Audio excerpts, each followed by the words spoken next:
nggak perlu abang jawab, abang duduk baik-baik, buka. Iya. Gitu, karena ada teorinya itu. Beda posisi dan pengawasan Ya, beda. sudah, Ini kalau begitu, daripada kita berdebat kasihan yang lain dengar, abang duduk, Ya. abang buka dulu teorinya, lalu kita berdebat lagi. Bismillah, assalamualaikum guys. Berjumpa lagi di channel Jurnal Terupdate. Kali ini ada perdebatan yang cukup seru antara Adian Apitupulu, politikus PDIP, dengan Profesor Andi Asrun. Dan kali ini Profesor Andi Asrun benar-benar bikin tak berdaya di hadapan Adian Apitupulu. Jadi bagaimana ceritanya? Mari kita simak bersama-sama video ini guys. Bismillah. Pertemuan dalam politik biasanya sesuatu yang tidak istimewa ya. Bisa hari ini, bisa besok, bisa lusa dan sebagainya. Apalagi setelah pelantikan kan, kalau sebelum Ya. pelantikan orang berpikir bahwa akan masuk ke kabinet, ternyata sudah pelantikan tertutup pintu sudah. Betul, dan maksud saya sampai hari ini semua kader PDI Perjuangan tegak lurus, patuh dan taat pada keputusan Ketua Umum sebagaimana hasil Kongres dan Rakernas kita.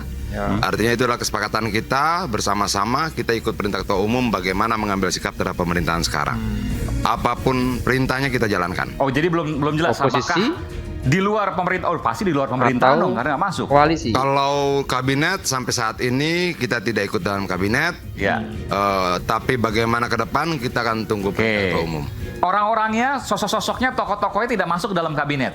Tapi apakah ideologinya akan masuk ke kabinet, akan mendukung pemerintahan sekarang, atau berada di luar pemerintahan sekarang kebijakannya? Itu yang Kalau menjadi pertanyaan. ideologinya Pancasila 1 Juni. Ya, dan negara ini juga ideologinya sama. Sama, jadi pasti masuk ke dalam. Bukan pasti masuk ke dalam, artinya bahwa ideologi negara kita sudah kita sepakati bersama-sama adalah Pancasila 1 Juni. Itu sudah clear, tidak lagi perlu dipertanyakan. Nah, persoalan bagaimana sikap kita dalam sistem presidensial tidak ada oposisi partai. Oposisinya apa? Kalau secara teori, oposisinya sistem presidensial adalah parlemen. Karena fungsinya adalah mengawasi. Siapa yang mengawasi jalannya pemerintahan? Parlemen. Jadi kalau ditanya apakah ada oposisi? Ada. Siapa? Parlemen. Parlemen sebagai institusi itulah yang harus menjadi oposisi dalam sistem presidensial. Tapi kan pimpinan parlemennya kemarin ikut mengumumkan juga, walaupun itu ketua harian Gerindra, Pak Dasko. Enggak, gini. Kita dalam sistem kenegaraan itu kan ada parlementer, ada presidensial. Kalau parlementer itu dimungkinkan adanya oposisi partai-partai yang tidak bergabung dalam pemerintahan.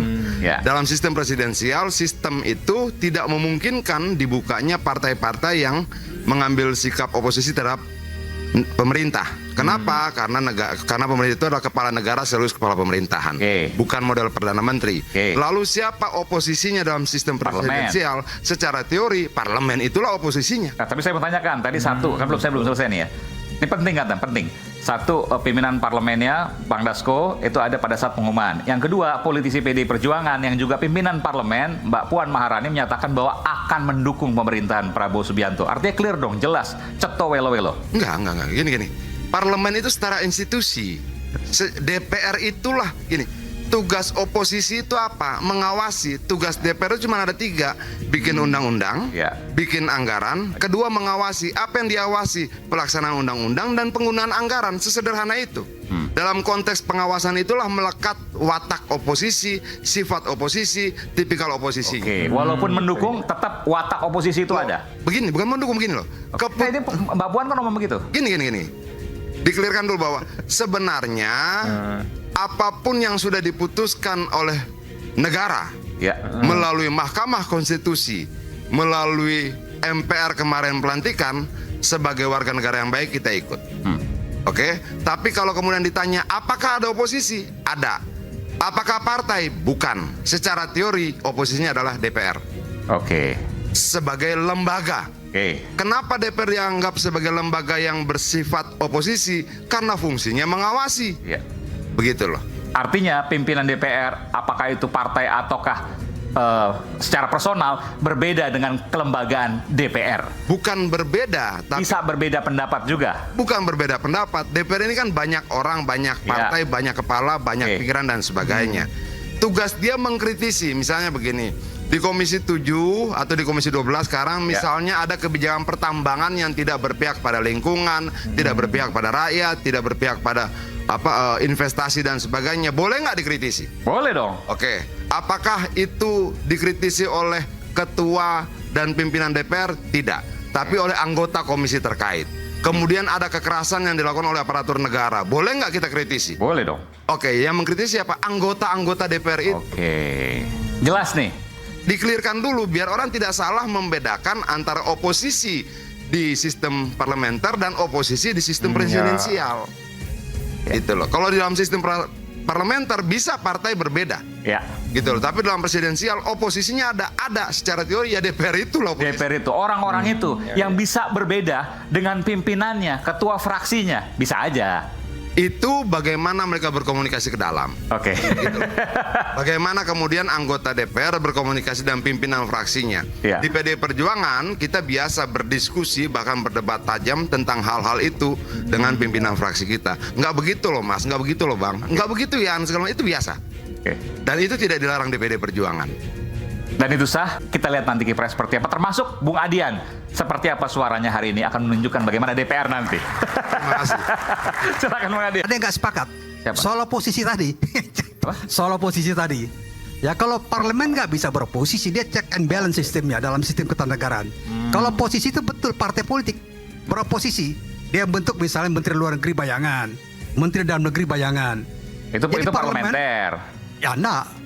Ya parlementer ya. Oke. Kalau misalnya tradisi Indonesia nggak ada tradisi oposisi. Kalau misalnya beroposisi maka partai itu harus ada di luar dan membentuk kebijakan-kebijakan yang berseberangan dengan pemerintah sebagai koreksi ya. Itu baru oposisi. Jadi Kalau garisnya parlemen tegas, nggak bisa, garis harus tegas. nggak bisa parlemen beroposisi. Oke. Jadi, mohon maaf Adrian, saya beda boleh kan? Beda boleh ya? Senggol ini guys, senggol ini. Pernyataan Abang ini dibangun atas dasar landasan teori atau asumsi? Nah, Saya melihat praktek ketatanegaraan Bukan begitu. praktek ketatanegaraan. Nah, gini Pak, gini ya. Yang namanya parlemen itu proses dengan pemerintah adalah check and balance dia, saling mengimbangi. Nggak bisa dia beroposisi dia. Partai politik beroposisi.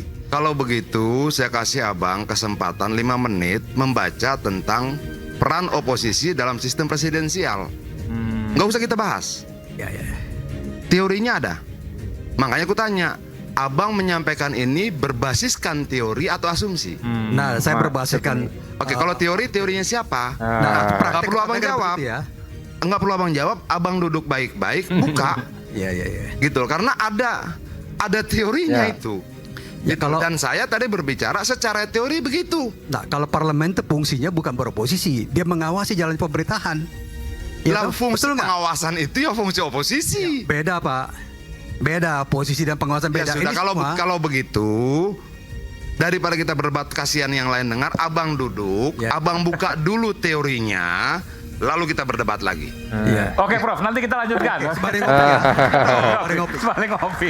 Oke. Oke guys, jadi itu tadi perdebatan yang sangat seru antara Adian Apitupulu dengan Profesor Andi Aslun. Jadi saya itu selalu suka kalau Bang Adian Apitupulu itu berkomentar atau memberikan argumennya selalu lugas, jelas, dan berani guys. Adian keren abis memang. Juru bicara Pak Mulyono ini Andi Aslun dapat kuliah gratis dari Bung Adian.